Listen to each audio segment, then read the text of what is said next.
मृग तृष्णा महल, अमरता का श्राप। कहते हैं जंगल अपनी रहस्यमयी खूबसूरती के पीछे ऐसे राज छुपाए रखते हैं जो अगर उजागर हो जाए तो इंसान का वजूद ही मिट जाए। आज मैं आपको ले चलूँगी एक ऐसे ही महल में जहाँ हर परछाई एक चीख है और हर मुस्कुराहट के पीछे छुपा है एक शैतानी सौदा। क्या आप तैयार हैं इस अमरता की अभिशापित कहानी सुनने के लिए? नमस्कार प्रिय दर्शकों, आप सभी का स्वागत है हमारे YouTube चैनल धार्मिक स्टोरीज़ में, जिनमें हम आपके लिए न केवल कुछ धार्मिक कथाएं बल्कि रोमांचक और रहस्यमयी कहानियां भी लाते हैं, जिन्हें सुन के न केवल आपके मन को बल्कि आपकी आत्मा को भी संतुष्टि प्रदान होती है। ऐसी ही एक और रहस्यमयी और रोमांचक आज की कहानी के साथ आज हम अपनी वीडियो की शुरुआत करने वाले हैं। लेकिन वीडियो को शुरू करने से पहले अगर आप इस चैनल पर नए हैं और पहली बार आए हैं तो चैनल को सब्सक्राइब कर लीजिए, बेल आइकन हिट कर लीजिए, ताकि जब भी हमारी अगली नेक्स्ट कहानी और वीडियो आए तो आप सबसे पहले उसे सुन के अपने मन और अपनी आत्मा को संतुष्टि प्रदान करें। तो चलिए आज की एक ऐसी ही रोमांचक और रहस्यमय कहानी से हम अपनी वीडियो की शुरुआत करते हैं। और वीडियो को शेयर करना बिल्कुल भी मत भूलिएगा और कमेंट सेक्शन में ज़रूर बताइएगा आपको ये कहानी कैसी लगी। आज की कहानी का शीर्षक है मृग तृष्णा महल, अमरता का श्राप। बहुत पुरानी बात है। राज्य था अरण्यगढ़, चारों ओर घने जंगलों से घिरा हुआ, पर सबसे बड़ा रहस्य था अरण्यगढ़ के उत्तर दिशा का जंगल, मृग तृष्णा वन। लोग कहते थे वहाँ एक महल है जो केवल उन्हीं को दिखाई देता है जिनके दिल में कोई अधूरी ख्वाहिश हो। महल की मालकिन थी रानी मोहिनी देवी, पर कोई नहीं जानता था कि मोहिनी देवी का असली नाम मोहिनी था। एक साधारण लड़की जो बचपन में ही शैतानी शक्तियों के हाथों फंस गई थी। उसे अमरता का वरदान तो मिला, पर एक भयानक शर्त के साथ। वो शर्त ये थी कि तुम जितनी आत्माएं कैद करोगी उतनी ही तुम्हारी सुंदरता बढ़ेगी, और अगर कभी कोई आत्मा तुम्हारे कैद तोड़कर भाग गई तो तुम धूल में मिल जाओगी। अब असली कहानी चंद्रिका से शुरू होती है। चंद्रिका सिर्फ माँ के लिए ही नहीं बल्कि अपने खोए हुए पिता के लिए भी मृग तृष्णा वन में गई थी, जो बरसों पहले वहीं गायब हो गई थी। जैसे जैसे वह जंगल के अंदर बढ़ती है उसे एक अजीब आवाज़ें सुनाई देती हैं, किसी के रोने की, किसी के चिल्लाने की। फिर उसे एक टूटी फूटी झोपड़ी दिखाई देती है जहाँ दीवारों पर लिखा था, जो देखो उस पर भरोसा मत करो, जो सुनो उससे भी ज़्यादा डरना सीखो। वहाँ उसे एक बूढ़ा साधु मिला जो अजीब बातें बड़बड़ा रहा था। रानी अब खुद को नहीं रोक सकती, अगली अमरता की कड़ी तुम बनोगी। चंद्रिका ने सब अनसुना कर दिया और आगे बढ़ गई। महल सामने था, चमकता हुआ, पर इस बार चंद्रिका को साफ दिखाई दे रहा था कि महल की दीवारों में इंसान की आकृतियां जमी हुई थी, जैसे जीवित इंसानों को दीवारों में बंद कर दिया गया हो। रानी मोहिनी देवी मिली, असाधारण सुंदरता के साथ। उसने चंद्रिका से वही मांगा जो वो हमेशा सबसे मांगती है। उन्होंने मांग की, मुझे अपना सबसे प्यारा खजाना दो। पर चंद्रिका इस बार चौकन्नी थी। उसने कहा, मेरा सबसे प्यारा खजाना मेरी आत्मा है और उसे मैं किसी को नहीं दूंगी। रानी गुस्से से कांप उठी, जंगल हिलने लगा। चंद्रिका ने तभी अपनी माँ की दी हुई चांदी की अंगूठी निकाली और उसे जमीन पर दे मारी।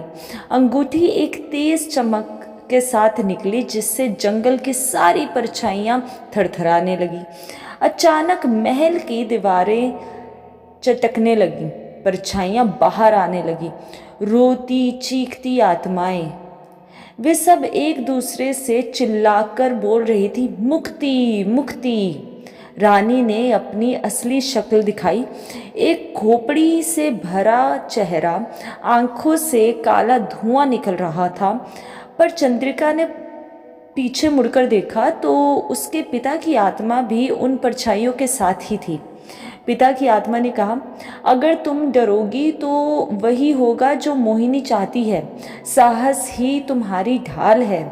चंद्रिका ने आंखें बंद की और साहस से बोली, मैं तुम्हारे श्राप को यहीं खत्म कर सकती हूँ। चांदी की अंगूठी से निकली रोशनी ने रानी को जला दिया। रानी के चीखने की आवाज़ पूरे जंगल में गूंज गई और मृगतृष्णा वन धूं धूं कर जलने लगा।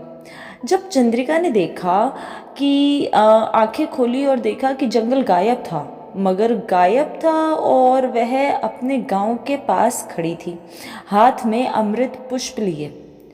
पर उसकी आंखों में अब हमेशा के लिए एक हल्की सी सुनहरी चमक थी। शायद अमरता का एक अंश अब भी उसके भीतर रह गया था। कभी सोचा है, अगर आपने किसी श्राप को तोड़ा हो तो क्या वो हमेशा के लिए खत्म हो जाता है, या फिर वो कहीं छिपकर इंतजार करता है दोबारा लौटने के लिए? ऐसा ही कुछ चंद्रिका के साथ भी हुआ। जहां मृगतृष्णा महल फिर से जलाने वाली थी और इस बार दांव पर पूरा का पूरा गांव था।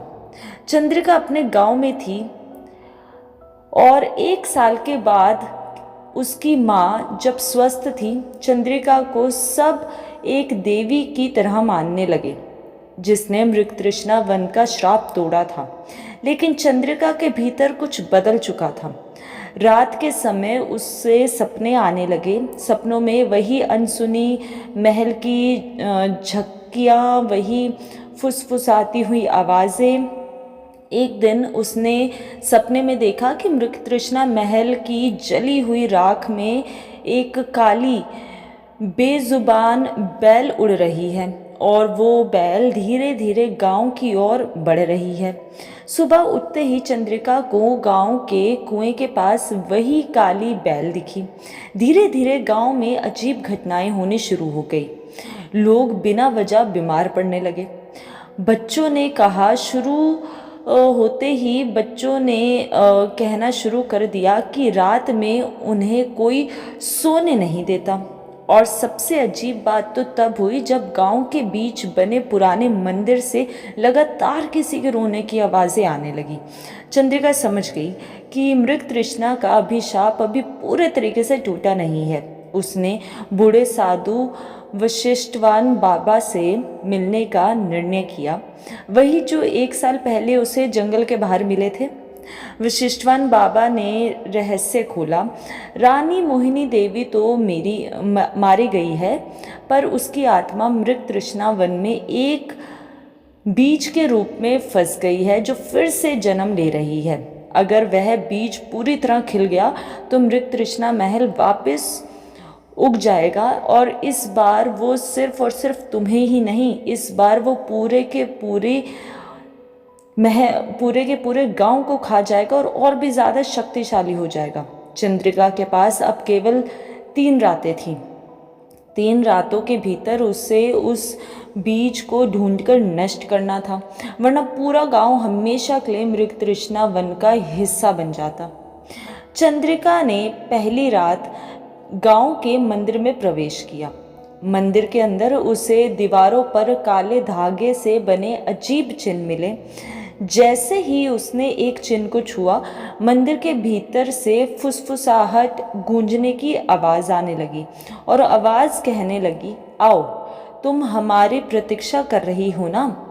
अचानक मंदिर का फर्श फट गया और उसमें से एक हाथ निकला, काला कांपता हुआ हाथ, जिसने चंद्रिका का पैर पकड़ने की कोशिश की। किसी तरह वह वहाँ से बचकर तो निकल आई, पर अब उसे यकीन हो गया कि बीज यहीं कहीं छिपा है और गांव के बीचों बीच ही ये बीज छिपा हुआ है। दूसरी रात चंद्रिका ने एक गुप्त रस्म की तैयारी की। वशिष्ठवा बाबा ने बताया कि चांदी और पीले सरसों के धागे से शापित बीज को कमज़ोर किया जा सकता है। चंद्रिका ने गांव के कुछ भरोसेमंद लोगों के साथ मिली और वे सब मिलकर मंदिर के चारों ओर चांदी के धागों से एक घेरा बनाने लगे।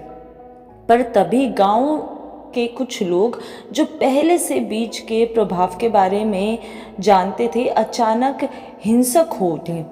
उनकी आंखों में काली चमक थी और वे बड़बड़ा रहे थे, रानी लौट रही है, रानी अमर हो, रानी अमर हो। एक भीष्म संघर्ष हुआ, कई गांव वाले घायल हो गए। चंद्रिका बुरी तरीके से थक गई थी, लेकिन उसने हार नहीं मानी। तीसरी और अंतिम रात, आखिरी रात थी ये। चंद्रिका ने सरसों के धुएं से मंदिर को भर दिया। तभी मंदिर के गर्भगृह के बीचों बीच उसे एक काली बैल मिली, जिसमें एक काले रंग का बीज चमक रहा था। बीज के चारों ओर इंसानों के चेहरे बने हुए थे, डर, पीड़ा और घृणा से भरे हुए। बीज को छूते ही चंद्रिका को एक भ्रम सा दिखा। वह फिर मृगतृष्णा महल में थी। रानी मोहिनी देवी अब पहले से भी ज्यादा विकराल उसके सामने खड़ी हुई थी। रानी बोली, तेरी हिम्मत ने मुझे जलाया था, लेकिन अब तेरी ही हिम्मत है जो मुझे खत्म करेगी।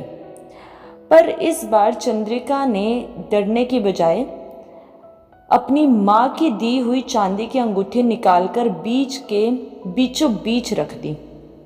तेज रोशनी फूटी, मंदिर कांप उठा। रानी की आंखों से पूरा गांव थरथरा उठा। बीज फट गया और उसकी आंख हवाओं से और उसकी राख हवाओं में उड़ने लगी। रानी मोहिनी देवी की आत्मा चिल्लाती हुई अंधकार में बिलखने लगी। गांव में शांति लौट आई, पर चंद्रिका जानती थी मृगतृष्णा का रहस्य अभी भी पूरे तरीके से खत्म नहीं हुआ था।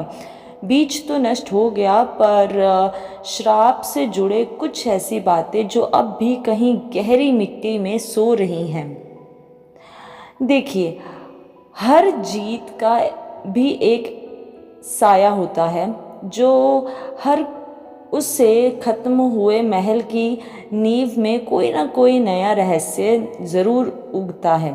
चंद्रिका तो जीत गई, पर क्या आपकी कि अगली बार भी कोई जीत पाएगा?